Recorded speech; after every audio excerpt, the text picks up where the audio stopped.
नमस्कार, आप देख रहे हैं सी न्यूज भारत और मैं हूं आपके साथ ज्योति अरोरा। मध्य प्रदेश के उमरिया जिले से यूक्रेन में एमबीबीएस की पढ़ाई करने गए 5 छात्रों में से 2 छात्र सकुशल घर लौट आए हैं। नगर चपाहा कॉलोनी निवासी साजन प्रजापति और लालपुर निवासी सागर मोगरे आज ही उमरिया पहुंचे, जहां उनको उमरिया पुलिस अधीक्षक ने बुके देकर सम्मानित किया। वहीं लालपुर निवासी साजन का घर वालों ने फूल मालाओं से स्वागत किया। इस दौरान सागर का परिवार भावुक हो गया। खुशी के कारण मां के आंसू थमने का नाम नहीं ले रहे थे और पूरा परिवार व पड़ोस के लोग साजन का स्वागत करने उनके घर पहुंचे। यूक्रेन में रूस के द्वारा किए गए हमले के दौरान का अनुभव बताते हुए साजन ने बताया कि जिस बिल्डिंग में वो रहते थे उसी के समीप मिसाइल गिरी थी, जिसके बाद उन्होंने यूक्रेन छोड़ने की तैयारी कर ली। में था पोलैंड भी था, लेकिन सर वो दूर था। पोलैंड हंगरी हम तो सबसे पास हमारा था रोमानिया बॉर्डर। हम वहाँ सीरत बॉर्डर पे जाके हमने चेक पोस्ट पे अपना एंट्री वगैरह सब कुछ करवा के वहाँ हमने लगभग सर 17 घंटे का खड़े रह के सब कुछ डॉक्यूमेंटेशन किया। और लगभग इतने बच्चे थे सर कि अगर एक से भी अगर डालते तो 2-3 दिन लग जाते, लेकिन वहाँ की आर्मी वालों ने और इंडियन एम्बेसी वालों ने बहुत जल्दी सब कुछ काम किया सर। और हम लोग स्नो वहाँ पे खड़े थे। अब क्या सर थोड़ा ब्रेक हो रहा था, जैसे अब कोई भी इंसान काम करे थकेगा, तो वहाँ स्नो इतनी गिर रही थी सर रोमानिया बॉर्डर पे, फिर भी बच्चे लोग एक जगह नहीं हिले, सब कुछ वहीं खड़े, क्योंकि उन्हें पता कि उन्हें जल्द से जल्द निकलना है, क्योंकि वहाँ उस कंट्री में ही थोड़ा सा प्रॉब्लम हो रही थी, क्योंकि सर कुछ भी हो सकता था। हमने बहुत न्यूज़ सुनी थी कि कई बच्चे लापता भी हुए हैं। हमें कई खबर आई है, कई उत्तराखंड के बच्चे जो आज पता नहीं कहाँ है क्या है। तो फिर रोमानिया के बाद सर मैंने वहाँ के शेल्टर हाउस में गया। शेल्टर हाउस में हमें काफ़ी अच्छे तरीके से रखा गया। और सर बारी जैसे हमें क्या डेट वाइज निकाले, पहले 26-27 वालों को निकाला था, हम 28 में आए थे, 28 फ़रवरी को बॉर्डर क्रॉस, तो हमें एक दिन बाद ले गया। वहाँ ले जाने के बाद हमें पूरा डॉक्यूमेंटेशन करवाया गया, टिकट दी गई गवर्नमेंट ऑफ इंडिया की तरफ से। और फिर सर हम वहाँ से फ़्लाइट में आके आज यहाँ हैं। और दिल्ली पहुँचते ही सर हमें फिर एक फ़्लाइट दी गई ताकि हम जल्द से जल्द अपने घर वालों से मिल सकें। यूक्रेन में जैसे कई देशों के छात्र अध्ययनरत थे, आप भारत से थे, भारत के लिए क्या अनुभव था?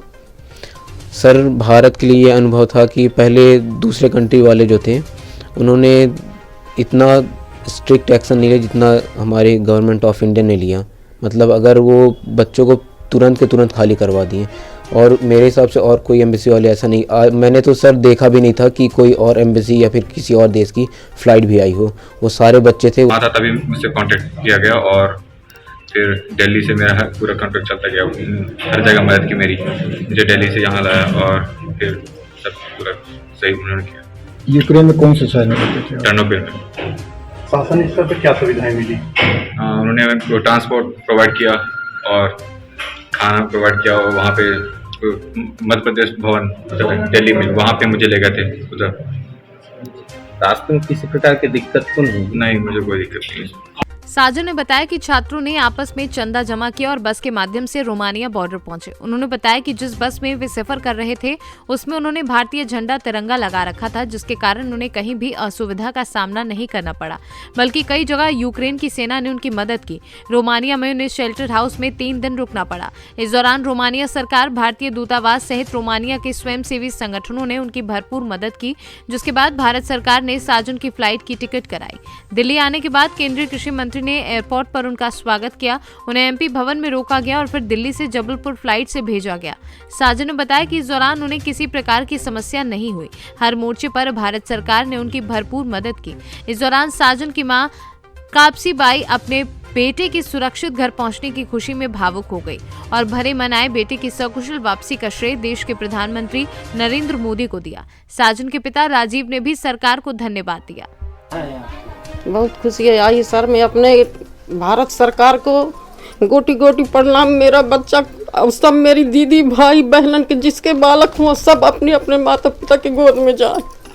मेरा कहना यही है, मेरे भारत सरकार जो भी किया है बहुत अच्छा किया है। हो सकता है कि कौन ये मेरी सरकार अगर कोनो देश के करके दिखा दे, लेकिन मेरा मोदी सरकार बहुत कुछ किया है। एक एक करके सब बच्चों को निकाला है और वहाँ के सरकार जो है बालक को भूखे नहीं रखा है, किसी के बच्चे को।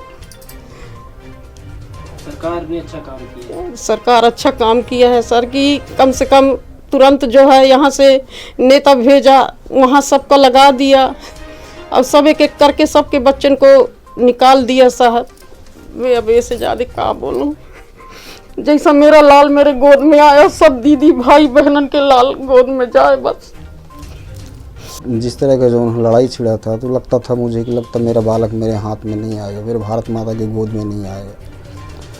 ये जब बताया बच्चे कि जो ना पापा हम जो है रोमानिया पहुंच रहे हैं और काफ़ी ट्रैफिक के चलते बालक जो है एक दिन और एक रात पैदल सफ़र किया है। और पैदल सफ़र करने के बाद में जाके रोमानिया में जब अंदर गया तो रोमानिया का जो है अच्छी व्यवस्था है, अच्छी जो वहाँ की जन समर्थन की जितने भी मेरे भारत के नागरिक रोमानिया पहुँचे उनका सबका ख्याल रखते हुए खाना दाना का सब व्यवस्था करते हुए, साथ में ही हमारा जो भारत सरकार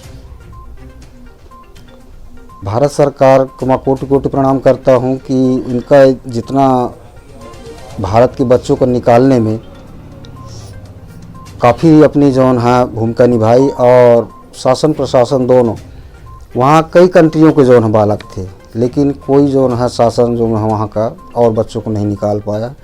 लेकिन यूक्रेन के बीच में जो युद्ध छिड़ा हुआ है तो हमारे देश के भी कई बच्चे यूक्रेन में खासतौर पे MBBS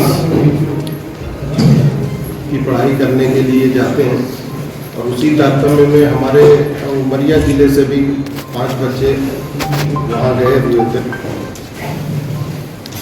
और वो 5 जैसे ये स्थितियाँ बिगड़ी तो हम लोगों ने इन 5 बच्चों के घर से संपर्क करके और फिर इनसे भी संपर्क करना प्रारंभ किया और छोटी मोटी जो कोशिश थी वो हम लोगों ने की। वैसे तो बच्चों ने ही काफ़ी कुछ किया है, काफ़ी रिस्क लिया अपने उसमें, परंतु शासन के निर्देशानुसार हम लोगों ने भी अपने तरफ से प्रयास किया। तो आज आप सबके बीच में सागर जो कि यूक्रेन गए हुए थे वो अपने घर वापस आए हैं तो आपके समक्ष हैं और उनके पिताजी भी आपके समक्ष हैं। तो आप उमरिया से सीनू संवाददाता KG पांडे की रिपोर्ट। फिलहाल इस खास खबर में बस इतना ही। देश और दुनिया की तमाम बड़ी खबरों के लिए आप देखते रहिए सी न्यूज़ भारत।